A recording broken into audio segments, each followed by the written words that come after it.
سلام رفقا، در اینجا میخوام طریقه رسم مماس مشترک داخلی دو دایره رو بیان کنم. دو دایره C و C' با مراکز O و O' و شعاع‌های R و R' رو در نظر میگیریم. برای رسم مماس مشترک داخلی دو دایره کافیه دایره‌ای به مرکز یکی از دو دایره و شعاع R به علاوه R' رسم کنیم و اون رو C زگند بنامیم.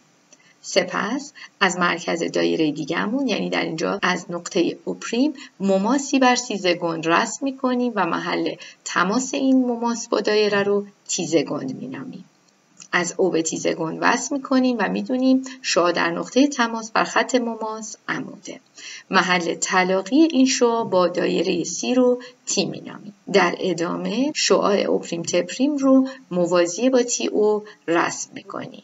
از T به T' وصل می‌کنیم و بدین ترتیب مماس مشترک داخلی دو دایره رو رسم کردیم. لازم به ذکره که دلیل درستی این روش رسم به این خاطره که میتونیم ثابت بکنیم شعاع OT و شعاع O'' بر پاره خط T' ما عمود هستن و دو دایره در طرفین این پاره خط قرار گرفتن. اما دلیل این که دو تا زاویه T و T' ما 90 درجه هستن به این خاطره که شعاع دایره C زگند رو برابر با R به علاوه R' در نظر گرفتیم. شعاع دایره C ما R، پس پاره خط T زگند ما برابر R'.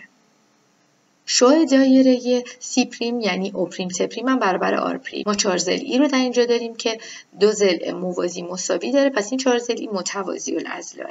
اما از اونجایی که یه زاویه قائمه هم داره پس مستطیله و از مستطیل بودن این میتونیم نتیجه بگیریم که 4 تا زاویه ما قائمن، پس زاویه های T و T' هم 90 هستن. اما برای محاسبه طول مماس مشترک داخلی یعنی T' کافیه که بیایم در مثلث OT زگند O' رابطه فیثاغورس رو بنویسیم. از اونجایی که O' T زگند با T' برابره، با نوشتن رابطه فیثاغورس در این مثلث میتونیم اندازه مماس مشترک داخلی رو از این رابطه به دست بیاریم.